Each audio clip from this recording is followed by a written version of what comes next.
flying an F-14, and they were fighting with the F-4, a Phantom. And they ended up, like, the movie is kind of funny because it wasn't Top Gun came out later after this happened, but they actually really did get in a flat spin. And when they ended up having, because they lost an engine, and they ended up having to eject. And I jumped in the water 10 and 10 and swam to him, and he's in his raft. Welcome to the Calm in the Chaos podcast, where we discuss untold heroic experiences and dive into the mindset of the Navy's elite rescue swimmers. Hosted by former U.S. Navy Aviation Rescue Swimmer, Mount Everest solo summiteer, and best-selling author Brian Dickinson. Hey everyone, it's Brian Dickinson. If you're enjoying these stories, please take a second to like, subscribe, and share the podcast. It helps more people find these conversations, and it keeps the mission alive. And if you want early access to new episodes and to support what we're building, consider becoming a Spotify paid subscriber. Your support means everything. Now let's jump in so others may live. All right, Dave Hewitt, the legacy, 20 years of service and so much more given to the community. I had the pleasure of being in HS2 with you in my first deployment over in the Gulf back in, it was like 94, 95. No. And just very, very influential to me. I learned so much from you. Just really enjoyed just hanging out with you in the back of the helicopter, shooting up tanks over in Kuwait. And it's so cool to reconnect with you, a few decades later and have you on the pod. Thank you for being here. Thank you. Yeah, for those, and I don't know anyone who doesn't know you, but in case there's someone out there in the world in the future wants to get to know you, tell us a little bit about yourself. Like, where did you grow up? I grew up in upstate New York, a little town about 16 miles from Canada, a place called Malone, New York. Nice. Is that near Niagara Falls? It's way north. It's close 60 miles from Montreal. Oh, okay. Yeah, I was just up there and gave a talk across the border, and then there was a little town there, had some great gluten-free bread, so my wife was pretty stoked. So how was it growing up in upstate New York? Oh, it was good. Really super small town. So, as a kid, it was great. We could take our bikes and go anywhere we wanted to and get home before it got dark, kind of thing. So, hmm and of course, in the wintertime, it's brutal, 4 feet, 5 feet of snow, depending on the season or the winter. So, but yeah, it was good. It was a good life, and yeah, country. Yep. So what drove you to go into the Navy? Well, my brother ended up joining the Navy, and I was working on trying to figure out if I was going to work on a dairy farm or what I wanted to do. I thought about going to art school, but school wasn't my forte. But I was into athletics, so football, swimming, track, and swimming was my best. So I ended up joining the Navy based on my brother, but I wasn't going to be a Marine because my dad was a Marine, my uncle's a Marine. I hmm was going to be an air traffic controller, but my mom was like, "No, you're not going to be a Marine because your father was a Marine, your uncle was a Marine, so you can do it." Break the cycle. Yeah. So, I ended up talking to this AMH2 Woods. They told him, I was on the captain of my swim teams after 4 years and lifeguard and all that. He goes, "Well, the Navy's looking for rescue swimmers." I'm like, "Well, what's that?" So I said, "Listen, I wanted to operate radar. That's what I really wanted to do." He goes, "Well, they have radar." Back then, the old H3 actually had a LN66 radar. So I said, "Oh, okay, well, I could do that. And I could be a rescue swimmer." "Yeah, you could rescue pilots and stuff." I was like, "Well, what do I got to do?" And that's how it started. Okay, cool. What year was that? That was in 1976. 76. Man, I was 2 years old, Dave. Yeah, I know. I joined delayed enlistment and ended up going in the following year, 1977, after I graduated. Okay, so you waited till I was 3. Thank you. Yeah. So you went in, like, what was it like? Like, where did you go to boot camp? Wasn't a lot of choices, but I went to Great Lakes. Okay. You know? Was San Diego and Orlando open at that time? Yeah, they were open, but for me, upstate, that was like the closest they would ship me to. So Okay. I didn't really have that much of a choice, or didn't know anyhow. Yeah. So then after that, where did you go straight to, was there an air career school? Was it straight to rescue swimmer school? Well, back then, you had to go to AWA school first, Okay.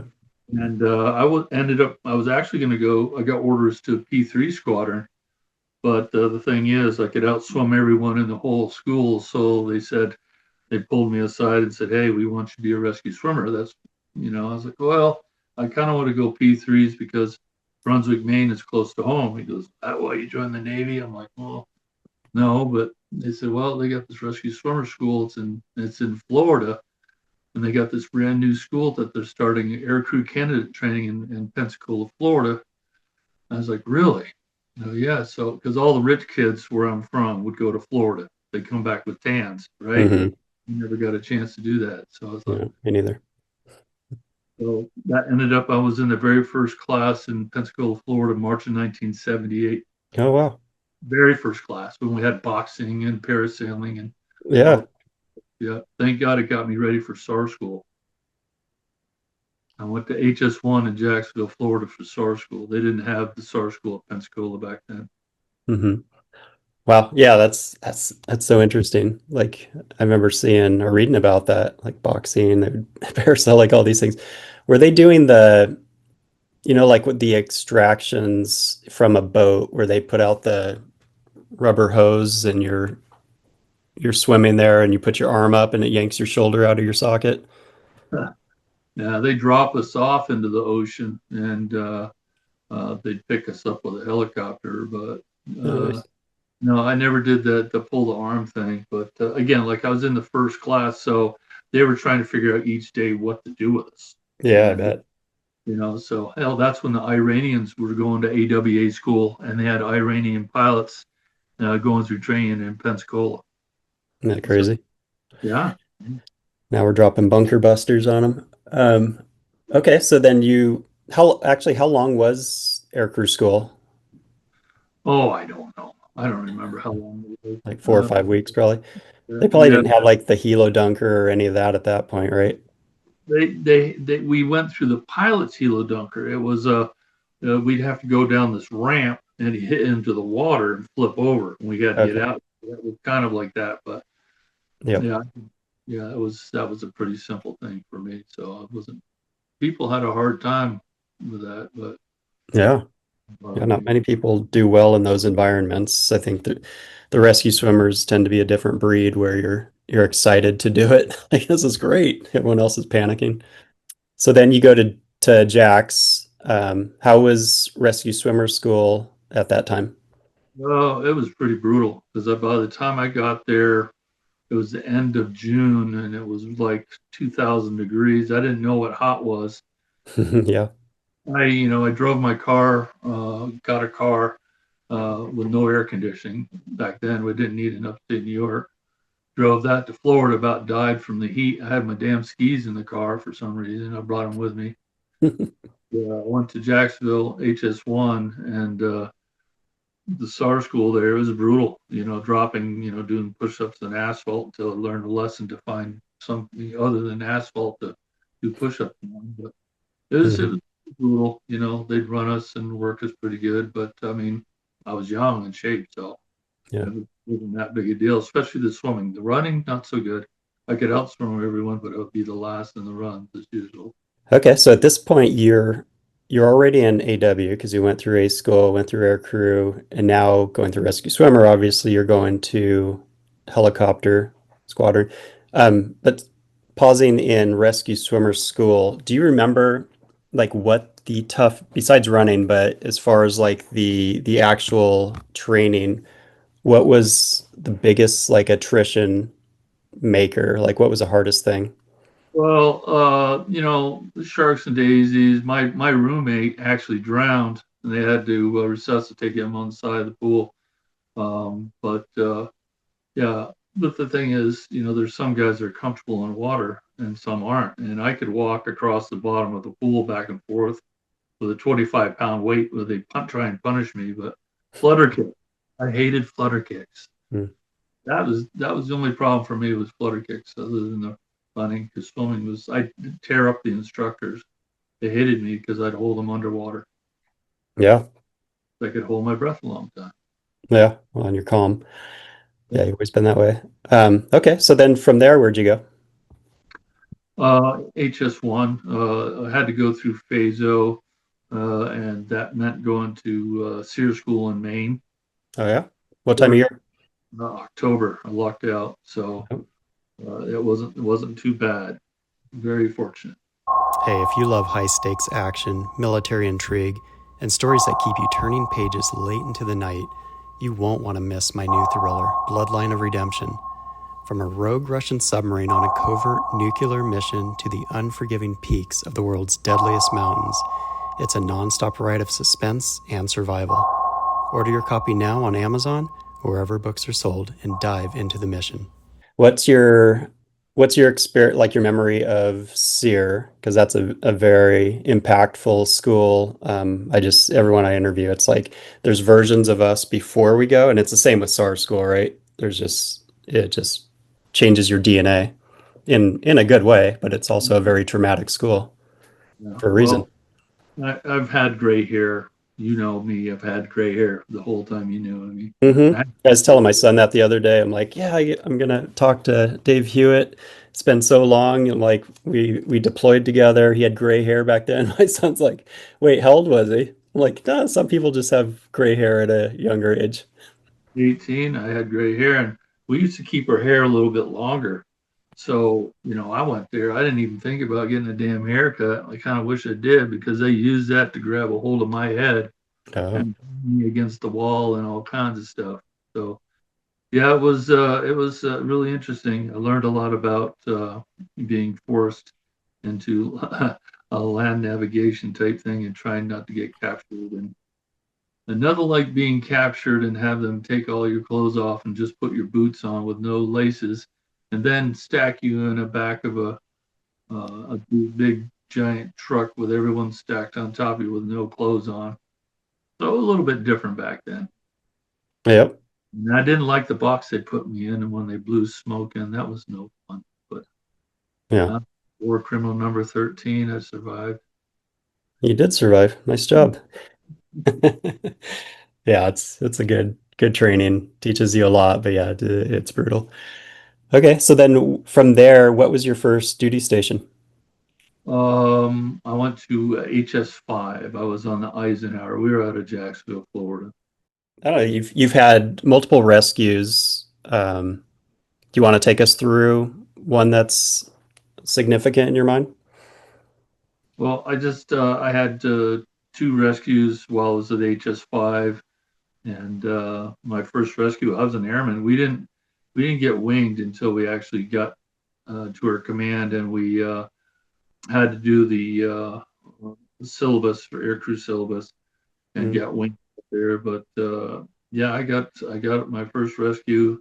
He was Lieutenant Commander Trevathan of the BA 143, the Pukin Dogs, and he was the maintenance officer. And my buddy Phil ended up picking up the front seat, the XO, the squadron picked him up. But Lieutenant Commander Trevathan, it was a beautiful sunny day off of Sicily. They were in a dogfight with F-14. Oh, they were flying an F-14, and they were fighting with the F-4, a Phantom. And they ended up like the movie. It's kind of funny because it wasn't Top Gun came out later after this happened, but they actually really did get in a flat spin. And when they ended up having because they lost an engine, and they ended up having to eject. And I jumped in the water 10 and 10 and swam to him, and he's in his raft. It was just such a beautiful day in the Mediterranean, and just started talking to him. Did the whole drill, talked to him, went through, hey, are you okay? Checked him out while he's still in the raft, and I ended up having said, hey, listen, sir, I got to pull you out of the raft, and okay, and I pulled him out of the raft and did a better spinal highway once he was out of the raft, and I said, okay, sir, hurt. He was bleeding on his forehead from the ejection, a little bit of injury, but just cut it. And back then we had the big dive knives. I said, Mm. sir, I have to sink this raft. So just to let you know, I'm going to cut you free of the raft and I'm going to sink it. Okay.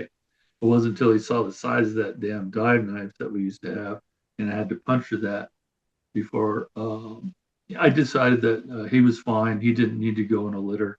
Mm. Um, so we just went up the wire together. And I'll never forget when we got in there, he asked my crew chief, Doug Perry, it was, we got a cigarette. And of course, everyone back then smoked in the aircraft and Yeah. everything on the ship. So my buddy Doug Perry, he smoked and gave him a Marlboro Red. So he's back there smoking, having a good time. Yep. So that was my first rescue. But the best part of it was them taking me out for Liberty in Naples, Italy. He's a maintenance officer, and they had the maintenance master chiefs. They all drug this airman out in the town in Naples, Italy, and I had a great time. Those guys were Yep. The rest is classified. good. That's awesome. Well, that's cool. So then you had another on a beautiful day. Yeah, it was a the COVA 65, but he was not very happy because when he ejected, he was in the water because he was an A7 driver, so he's a single engine, and his engine failed on him, and he had to eject. So when I got him, he was kind of grumpy and went through the whole thing, and so he wasn't that pleasant, which was understandable, and Mhm. got on board. And usually whenever I don't know, like my first experience was, hey, this pilot invited me out to town and have a drink, that kind of thing. That's so I Mhm. thought, well, this guy didn't until like a year later. We happened to be in the Virgin Islands. Next thing I know, I'm over on the island of St. John with a buddy staying at his best friend's dad's place up on the island of St. John. And when we get back, hey, Hewitt, this officer's been looking for you. Wants to buy you a drink. So I ended up finding this officer, and he bought me my buddy Daryl, God rest his soul. He was a rescue swimmer, great guy. Um, Bought us a drink, and then just kind of walked away. And that was like we looked at each other, was like, okay, here we go. But he was nice enough to do that. So Yeah. yeah, the Yeah. best thing about doing a rescue or getting a rescue within my 3 times is the flight surgeon giving us a shot of Jack Daniels, giving me a shot of Jack Daniels after each one of my rescues. That was kind of, Wow. I Yeah. guess, what they do. They need to bring that back. Yeah. That's cool. So then you had yeah, and for that individual, that pilot, I mean, he's obviously in shock and there's so much that goes into, the what's happening in the mind and during a trauma. Oh yeah. So yeah, it's understandable.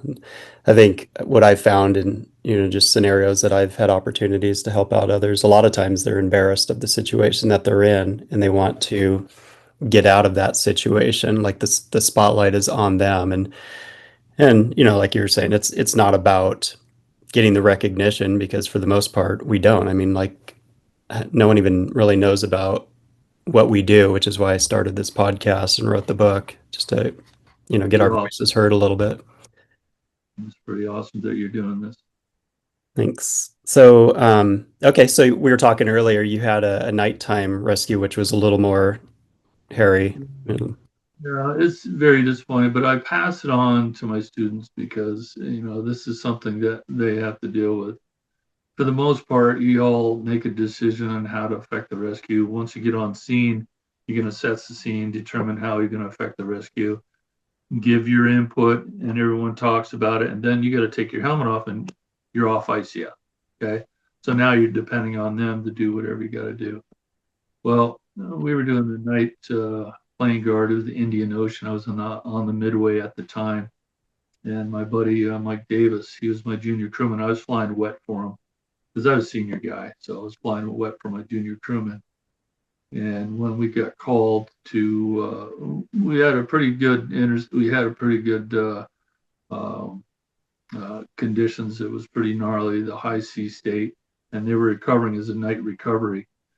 And the E2C came in to do a landing, and they ended up not catching the wire, and the pilot evidently thought they got the wire and pulled the PCLs back, the throttle levers back, and they ended up not catching the wire, and they ended up not being able to get the throttles like PCLs forward enough before they cartwheeled into the ocean with the big radome and the whole thing, Mm-hmm.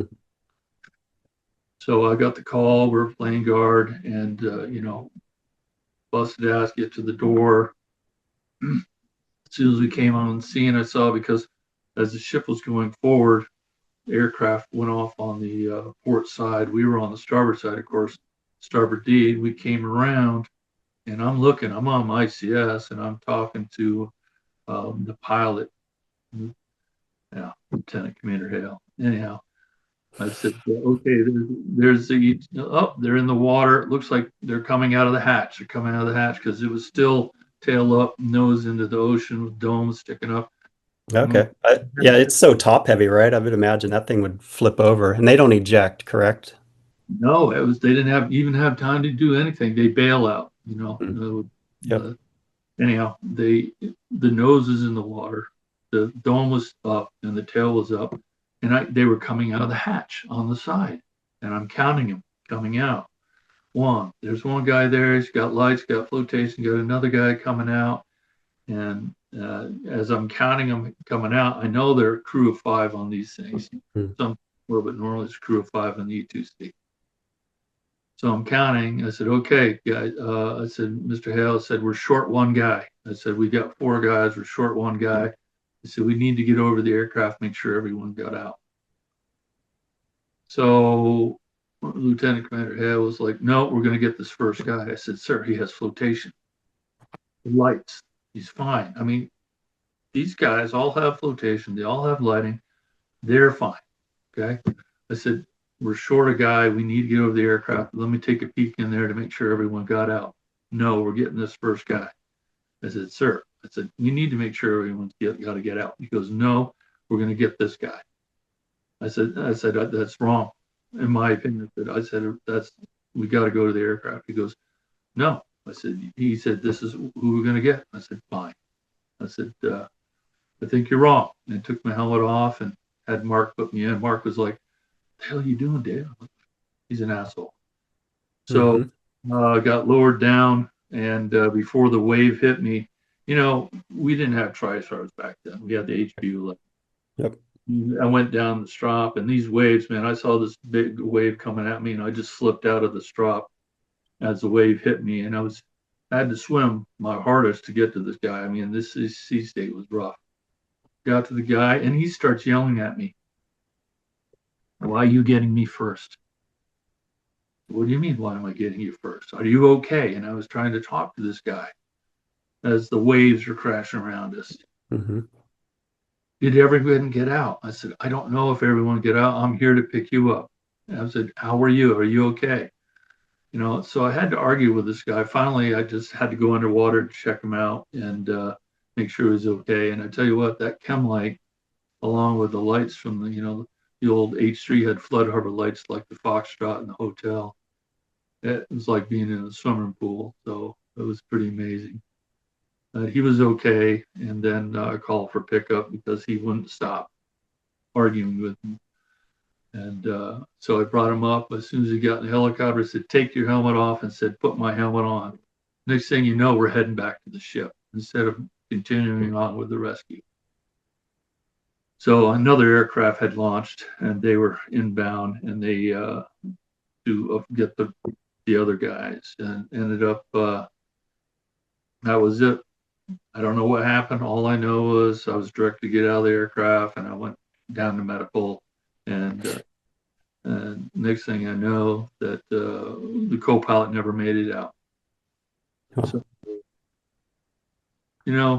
different thoughts about how that could have gone, and maybe I shouldn't have had the pilot take his helmet off and him talk to the pilot up front. I just felt it was wrong, and I talked to the CEO. I talked to my ops officer, and I talked to the CEO about how things went, and of course they said, well, the pack has the ultimate decision. I said, they said you probably couldn't have been done anything anyway. I was like, well, maybe, but At least try. yeah, I could hold my breath a lot, hell of a lot longer than any of you guys. So I said, okay. So Yeah. that was tough to swallow, thinking I could have done more. You know, Yeah.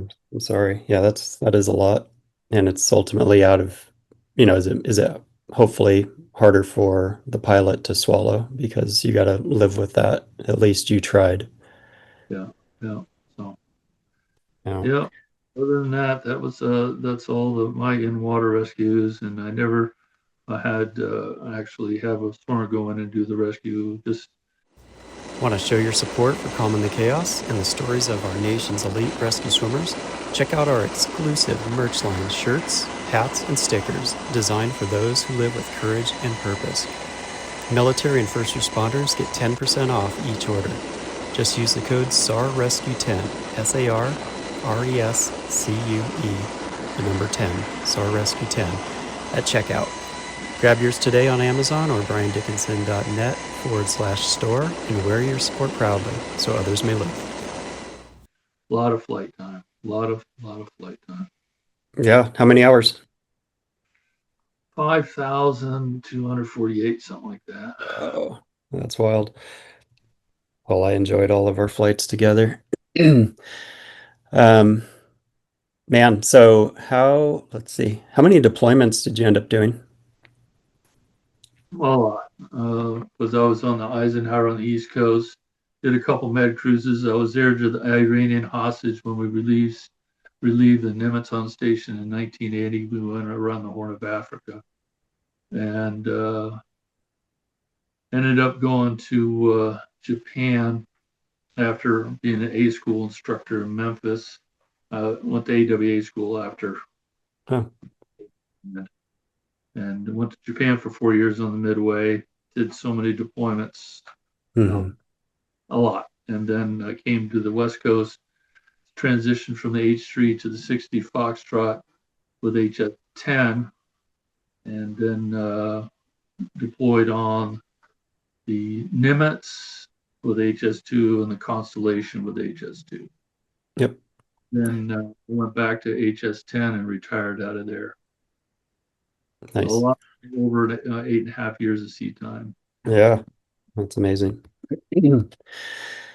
Well, what would you say, was there a pivotal point in your career in the Navy that just really stood out and kind of defined who you are? Well, I don't know. I really enjoyed what I did. Tried to be a good influence. I think becoming after retired, I was enjoyed my instructor duty. HS-10 did 2 tours as instructor there, and as an A school instructor, and I enjoyed doing that. But since I retired, I ended up getting this job as a civilian contract instructor. Hmm.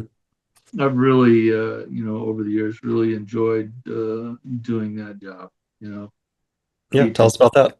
Yeah, I mean, I just felt real fortunate that John Wonke helped me get this job back in 1999. As a matter of fact, when he was still active duty senior chief, and Oh, cool. after I retired, he asked me if I wanted to go back to teaching. I was like, "You kidding me?" They didn't have any air crew civilian instructors. They had pilot instructors. They didn't have any air crew instructors. So he ended up recommending me, and I just all I had didn't even do an interview. Just threw a resume towards Bob Shuttle, Commander Shuttle's way. He was retired commander, and got an offer letter. And boom, I've been teaching since November of 1999. That's crazy. Yep. That's when I got out, like officially out of the Navy. So that's been a few decade and a half. Yeah. And you're close to retirement, right? Darren and Ro got picked up, and we got another guy that wants to try and get on with us. But yeah, I started part time in January, so give more hours to these guys. And yeah, in October I'll be 66 in 10 months, so I get full Social Security. So Nice. uh, Look at you, all leave grown room, up. leave room for the the young guys, and those guys are much more current than me. I'm just they appease, they keep me happy. I do most of the simulator stuff because Hmm. all the young guys they have kids and everything. I don't have any kids, so I work the later hours and have no problem with that. So when they Yeah. need me, they schedule me, so I'm good with that. Is what you're doing kind of like what Rudy did? Well, yeah, well, Rudy, he taught darts and then did a lot of work with folks to help them um, study for rating exams. Um, Rudy and Stu Guyette, Stu was working for Veridian, and Rudy was working for another company, and he taught darts. You remember the box they would hook up, and they Hmm. could get the simulated submarine information through our acoustic processor and displayed it on the screen, right? Remember that? Hmm. Yep. That's what he did. That was him. But I was running the simulators mostly, and he would help out with some of that stuff. But yeah, he would mostly teach acoustics and things like that. He was actually a sonar operator to start with, and Mm. then he ended up uh, going to school and becoming a pretty good acoustic operator. Where Stu Guyette was an amazing acoustic operator because he has P3 background, so and he had a Hmm. perfect memory, so he could remember any sub. Yeah. So yeah, I was brought on to run the ATs and SOTs. You remember those? We did the acoustic trainers and then we had the SOTs we could link with the pilots, so we could do missions. You remember that? Yeah. Well, I remember just from like a consumer standpoint, I didn't know a lot of what was happening on the back end to make all that happen. Yeah. Yeah. I had four cabs for the ATs, and I could run six students at a time, dipping sonar and using a multifunction display and putting buoys and dip points and all that good stuff. And Hmm. that lasted a good long time until HS10 sundown. And then I ended up seeing the writing on the wall, and I could have gone over to the Romeo world, but I like the HS world over here. And they offered me, hey, if you get transitioned to the Sierra, um, we're going to be getting simulators for that. So I Hmm. did the Sierra, uh, and so now I teach SAR, vert rep, cruise weapons, uh, and of course we have BGs as well. So and that's what I do. Like I teach FAM stuff. I do XCAR or vert wrap and SAR and cruise surf weapons and tactics. So that's what and today I have TAC form. I have to teach. Remember old TAC form, right? I don't know. Describe it and I'll tell you if I remember. TAC right, clear right, coming right. Oh, Remember? yeah, And yeah. the wings crossing, stepped up, stepped down. So TAC turns, check turns, what is it? Split turns, hook turns, cross turns, doing all those maneuvers today. So Hmm. how to make the calls, how many rotors, clock positions, and distance and stuff like that. So Nice. that's what I have today. That's awesome. Yeah, you're definitely you went from the ultimate form of serving as far as, jumping from a perfectly good helicopter to risk your own life to save others to serving the whole community. I mean, you've touched so many individuals and just helped them along the way. It's amazing to just see your journey. I've tried to do the best I can, and I'm just trying to pass on for those to keep doing it, like Darren Hotman, those guys, and Hmm. Zach. Uh, real fortunate that we can do this. And I don't know how things are going to be effective with the if we're going to still have this job. How much longer? We know that the Army's getting rid of their Blackhawks and going with the tilt rotor, so, but I Hmm. can't see, the helicopter being replaced by one of those tilt rotors, but Yeah, never know. no, That'd be, yeah, can't even imagine. Imagine what the rotor wash scenario would be, even jumping. like a 53, Yeah. you know, Yeah, seems like a bad idea. I agree. So hopefully they won't get rid of our aircraft anytime soon, or at least come up with a compatible Yeah. So you want aircraft. to do something fun? You want to do a scenario? Sure. Okay. So we're gonna put you back in your wetsuit. Yeah. Fits perfectly, Oh and yeah. you can even have the TriSAR if you want. I'm gonna give you a scenario. Just tell me what goes through the mindset of Dave Hewitt as we go out to this. All right.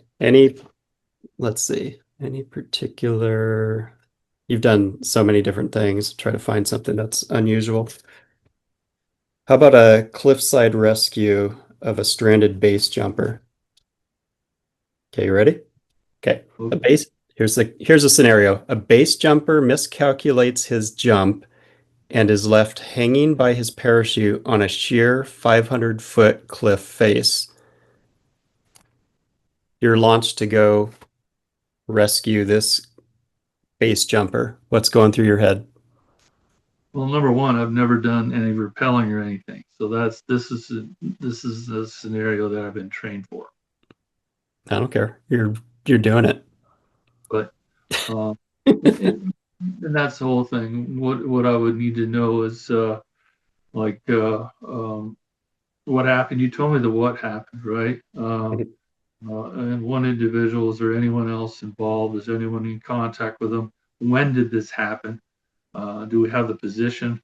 And it's very important to know how long ago this is, because depending on the time of year, the environmental conditions, we would know, you know, how long has this guy been hanging? Is it snowing? Is it cold? Is it a beautiful summer day? Something like that. And how much daylight do we have left? Do we need to bring goggles? And what other assets do we have available that could help out? I would probably we could get on scene, and if we didn't have the tools like repelling gear, we get an asset in there that they could actually affect the rescue. If they weren't available, then we, based on what we had at our equipment, we would have to determine what we could do to affect the rescue. We only have 200 feet of cable on our hoist, so we're limited. And based on winds, how heavy our aircraft is, and how much daylight we have, those are all factors that we'd have to think about. Again, once we're on scene, then we can determine how we want to do this. Talk about as a crew, the pilot will have to figure out where the winds are coming from. Can we actually affect the rescue? Yep. Awesome. Man, it's amazing, huh? How your mind can just boom, you're right back there and yeah, crushed it. That's what I That's what's do every day. I get it. No, that's amazing. Wow, Dave, I know you're taking off because you gotta you got scheduled on your day off today. But before I let you go, you've had just decades of incredible experiences, just things that people cannot even comprehend. What is a bit of wisdom that you would impart with for our listeners? Don't assume everyone knows everything. That's why we have crews. And don't be afraid to ask questions, and speak your mind, and try and come up with something that will be the best overall for everyone. I mean, a lot of these young folks coming through here, they don't really understand until they get in the situation. They're going to have these long, horrible days where they got nothing going on. And then next thing you know, they're put in this situation where they need to be ready. And that's why it's so important that these guys physically and mentally are in shape for those kind of conditions. And that's why we do the training that we do. Hmm. So, again, um, we're just thankful that we have this opportunity to do this, whether it's for one deployment or many deployments. Every group that does this, whether it's for a short time or a long time, um, there's a need. Just like our firefighters, our policemen, there's a need for people, EMTs and things like that, and psychologists, and everyone that has to deal with um, things that happen in our world. look at these poor firefighters that just happened to them yesterday. I know. So horrible. So, yeah, got to be ready for the worst. No, no, it's great wisdom. And I know even back in 94, 95, like you've been consistent all throughout. And I learned these things from you way back then, areas where, I was young and, dumb, but, just ready to go save the world. And I don't know, your calmness, your wisdom, even back then, or, younger, of course, but you had all those experiences and you were able to, I don't know, not look at the new crews coming through as, these young a-holes that know everything. Maybe you were thinking that, but you were able Mhm. to instill your wisdom and really make us better, operators for what, we were out there trying to do. Yeah, you're just young, and I started out the same way, and I had some grouchy bastards, and but you taught me something, how to do a flying squirrel. Yeah.